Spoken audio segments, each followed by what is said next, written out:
Hello everyone, this is Grandmaster Var Akobian with 1000 GM. We're covering the round 4 of the Sinquefield Cup tournament, round 5 recap of the Sinquefield Cup tournament. And here we had a very peaceful round here after the big shock of Magnus Carlsen withdrawing, and round 4 we have a big, it was so much press and drama. So now we had a very quiet round. We had Mamedyarov drawing Caruana, Wesley So Aronian, and Vachelya Grave against Nepomniachtchi. So, and this game also ended in a draw, so standings haven't changed. Wesley So is still leading by half a point, but he has played an extra game. So now anybody who was going to play Magnus Carlsen is just going to basically have a bye, so he'll have another extra day. So let's get into this round. Again, it was a peaceful round, so this was the most interesting game. And again, we have the game of Hans Niemann, the person the most talked about in this tournament.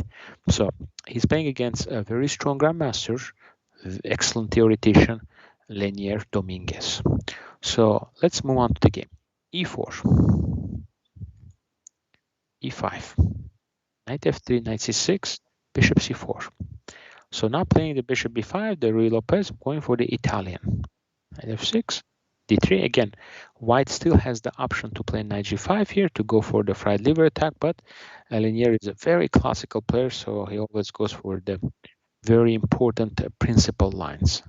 So D3, bishop C5, castle D6, C3, D6, A4. Bishop A7, and now knight B2, developing the pieces. H3. The idea is to cover G4, so no bishop G4 or knight G4 could be played. H6, rook E1. Oftentimes in this position we see a move like knight F1, knight G3 also coming here.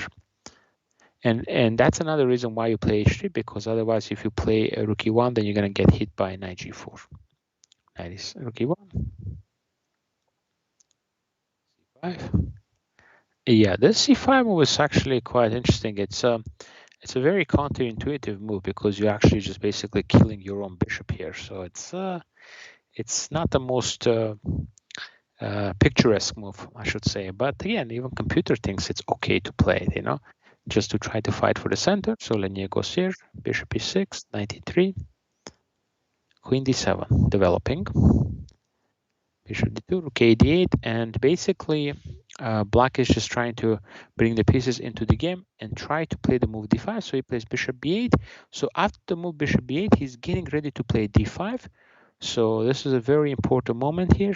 White plays the move bishop A4. So after the game, when Hans was interviewed to go over the game, and he mentioned he didn't like the move bishop to B8. He thought that's why he got into big trouble because of this move, and suggested maybe knight G6, and more or less he thought the position is about equal here. And then some knight F4 ideas to attack, and maybe some potential sacrifices. So, but after the move bishop B8, it's just going to be bad, because what happens now, bishop A4 came attack the queen, queen C8, and now C4.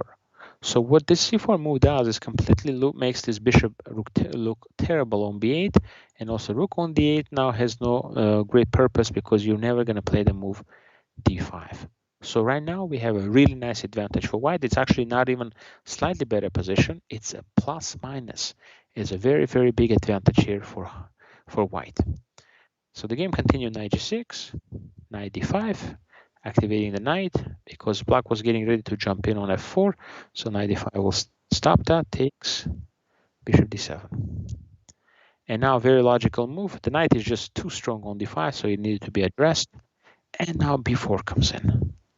The idea is to try to open up the position, and once the position is open, you will see that the white will have a very nice advantage. Again, it's a really nice advantage for now for white. So takes, and now another good move, rook C1, hitting the queen with the tempo. Bishop C7 is just super awkward, so it's not a good idea to play bishop A4. Queen takes A4, attacking the queen. Queen D7, trying to propose the trade of queens, but the endgame is fine. White is very happy in this endgame. So next few moves were forced. for black, and now we have this position here. Hans played the move f5. There is a curious move b5 in this position. The point is, if you take on Potsdam, then you can play a5 and try to protect the b4. But what happens now, I think knight will come to b3 and rook a1, and you're going to be able to, sorry, rook b7, rook c6, you're going to be able to pick up the, I think, a5 pawn eventually here. So if a4, b1, b3, and just here and next, just simply pick up the pawn on a4. So so b5 is an interesting move, but it's not going to help too much. So f5 was played, the logical move, takes, rook b1. Now b4 pawn is going to be gone, and you will see it's just an absolutely terrible position. So here actually computer thinks white is just winning because it's just b7 is very weak, d6 is weak, and it was suggesting that maybe just start out with this move, rook b4, to control the c8. So knight never goes to c8. If king e8, maybe even rook b1, and I just go rook c1, and that way you just always have the control of the c8 square. The rook on d7 now cannot move, the knight cannot go on c8, so it's just a really, really tough position. It's just winning for the computer. Slowly but surely, he just will win this. So in the game, actually, LEINIER played, he didn't play the very strongest way. He allowed the knight to get in there, but this was his idea, d4. And I'm going to get to the critical part of this game, g6. And yeah, here, here somehow played rook 1 b3, which is fine. E7 here, it's time to go for the direct win here, you know. So oftentimes when you get these really good positions, you really have to calculate still and try to go for the direct, win here. Here there was 23 minutes for white and 27 for black here, and LEINIER plays the move h4.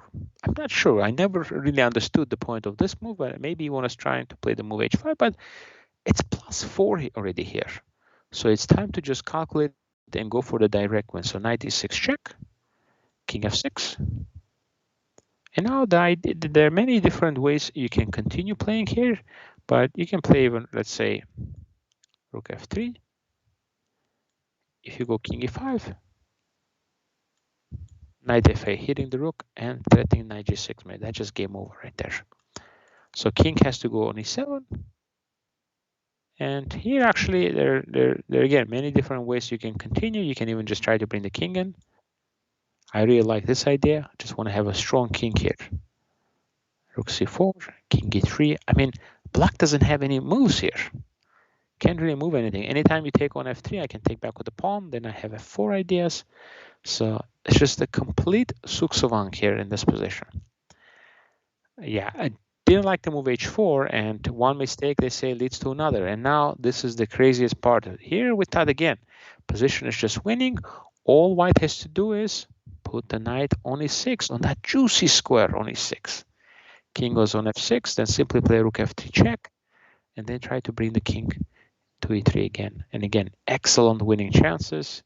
King will go here. Again, problem is knight f8, and you're losing to knight g6 mate, so you have to go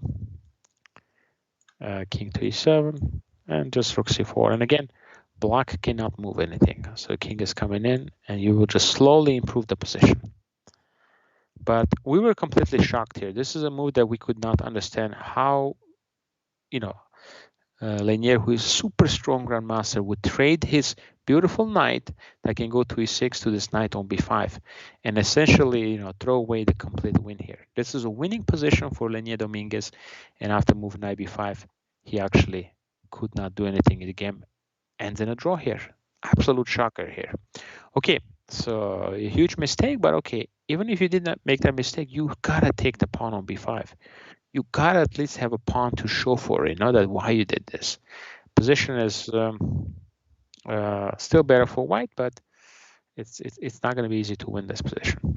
So f3, I think it's more likely to probably going to be a draw. Now this king come to e5. There's a counterplay with rook g7. But he didn't even take. He went here, rook f3. Now rook e7. Now you can even take. e4 is hanging. So again, you don't take it, and then opponent not going to give you a chance. Now the rook is getting active. Remember, with the knight on e6, this rook can never go on c7. He can never go on c7 with the knight on e6. So that's why we don't want to trade. So he goes here, c1. You really need to trade one pair of the rooks. If you take one pair of the rooks off the board, then white has chances. And they just repeat it, and LEINIER was clearly frustrated, but he couldn't really see any way to play for a win. Once again, we come down to this moment here, plenty of time here for Dominguez to think here and realize, you know what, I'm not trading my knight. My knight is too strong. I'm just going to go here, knight e6, and just win the game. King f6, once again, rook f3, king f5 loses to knight f8. So you have to go to e7, and now rook c4. That stops all the knight c3, all the ideas, and rook c8 threats as well, and just simply knight a7. Just let's go. Bring the piece in, and it would have been a really nice win. So amazing escape here. Without, here Hans is about to lose the game, and Dominguez was going to join the leader, Wesley Stahl, with +1 to tie for first, but huge missed opportunity here for white, and the game ends in a draw. Again, the world of chess is in a big buzz right now. Everybody is talking about Magnus's withdrawal from the tournament, the reasons, and it's very interesting to see who is going to win this tournament, because without the Magnus, it's wide open. It's anybody's tournament at this point. So we'll just have to wait and see who will be victorious of the 2022 Sinquefield Cup tournament. Thank you, everybody. This is Grandmaster Var Akobian with 1000 GM. Please subscribe to our YouTube channel, and we'll see you soon again. Thanks.